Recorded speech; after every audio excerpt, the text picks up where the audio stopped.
洗花甲时，有人用盐，有人用油，其实都不对的。30年老渔民教我正确做法。花蛤疯狂吐泥沙，方法特简单。大家好，我是小林，欢迎来到我的频道。买一些新鲜的花甲，花甲开口并伸出口气，用手一碰就关闭了，这样的花甲比较新鲜。如果花甲不开口，很可能是死的，不要挑选，可千万不要购买。死了的花甲肉很快就会腐坏，不仅没有了弹牙的口感，还腥臭难闻，有可能一颗老鼠屎坏了一锅汤。新鲜的花甲买回后，先用清水进行简单的清洗。老渔民的妙计就要发挥作用了。这妙计说起来也很简单。第一步，浸泡花甲。因为我们买回来的花甲经过颠簸和湿水，有的花甲可能处在一种眩晕或者是应激的状态，这个时候想让它立刻将肚子里的沙子吐出来是做不到的。我们就是要做的是让花甲恢复状态，把花甲全部倒进盆子里面，再倒入足量的清水，将花甲霉过，让花甲在水中恢复30分钟以上。第二步，初步清洗花甲。那我们让花甲在水中安安稳稳的待半个多小时以后，我们就能看到阿达的状态松弛了下来，口也张了出来。那个时候，我们就可以对花甲的进行初步的清洗了。这个也比较简单，主要是将花甲外壳的一些脏东西洗掉。我们用手翻动花甲，直到花甲之间可以互相摩擦，这样可以将花甲壳表面的脏东西先去除掉，这样也就不影响它以后吐沙了。现在把脏水倒掉，留下花甲。把花甲放入盆子里，加入1大勺高度白酒，用手搅拌均匀。高度白酒含有高浓度酒精，对花甲的刺激比较大，会让其呼吸机快速运动，吐出体内的泥沙。另外，酒精还有杀菌、消毒、去腥的作用，让花甲吃起来更鲜美。建议用65度的二锅头或老白干，效果最好。再拿一个不锈钢盆子盖在上面，双手端起来摇晃5分钟。这个过程比较费力气，摇晃也可以刺激花甲，加快其吐沙的过程。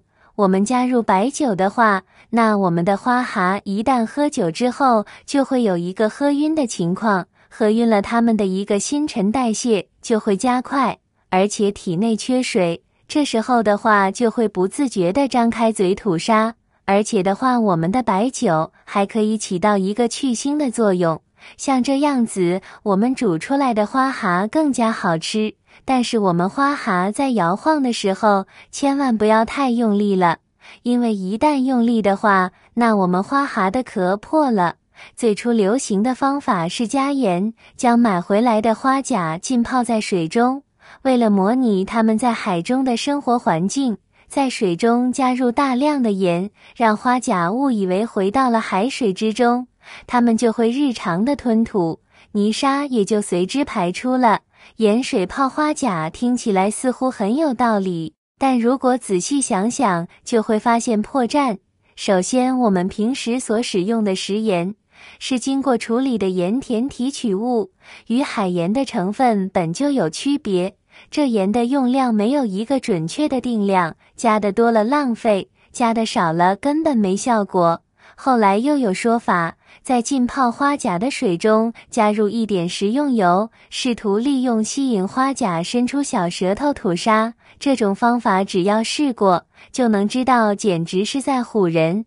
用盐水泡花甲是大多数家庭首选的做法。花甲生活在海水中，盐水模拟了它的自然环境，可是盐水只能让花甲吐出一些表层的细沙，深藏在壳缝中的泥沙却完全无法清理出来。原因非常简单，花甲在盐水中会继续保持紧闭状态，它们并没有主动张开壳子，沙子也就难以全部被排出。所以浸泡再久，最后炒出来还是避免不了沙粒的麻烦。油倒入水中，让水面形成了一层保护膜。花甲将舌头伸出水面时，反而变得畏首畏尾了。把花甲捞出，用清水冲洗一下就可以了，泥沙就吐干净了。看看盆子底部都是泥沙，吐得特别干净。这个方法简单好用，比加盐加油都好使。亲爱的朋友们，视频已经看到这里了。如果您喜欢我的视频，请您用发财的小手给我点个赞吧。您的每一个点赞都是对我最大的支持与鼓励，谢谢大家啦！以后家里清洗花甲可以试试这个方法哦，简单又实用。花甲味道虽好，但是吃花甲也是有禁忌的。1. 花甲不能和田螺一起吃，同时会引起中毒，万一真的中毒了，可以用吃些香菜解毒。2. 花甲不能和小龙虾和螃蟹等食物一起吃，这样容易引起过敏，因为花甲、小龙虾、螃蟹等都是富含蛋白质的食物，很容易被细菌滋生，代谢出组胺。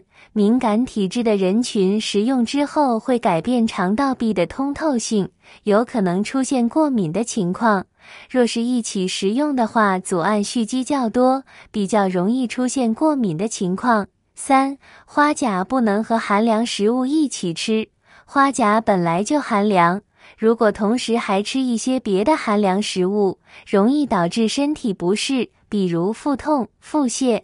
寒凉食物如空心菜、芹菜等蔬菜，西瓜、梨、橙子等性寒水果，像汽水、冰水、雪糕这样的冰镇饮品也是。4.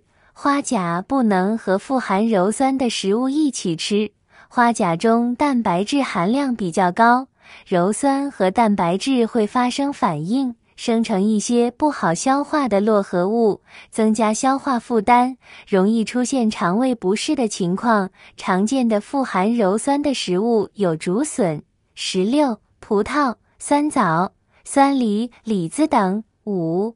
花甲不能和饱和脂肪酸含量高的食物一起吃，花甲中的脂肪大多是不饱和脂肪酸，食用可以增加细胞壁的流动性，促进血液中胆固醇的代谢，还能促进大脑细胞活性增加，有增强记忆力和健脑的作用。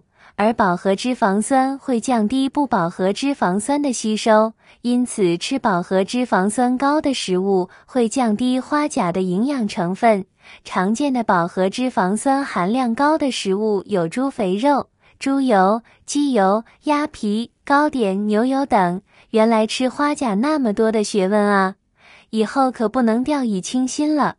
如果您也喜欢我的视频，麻烦帮我点赞支持一下，谢谢大家的支持，我们下期再见。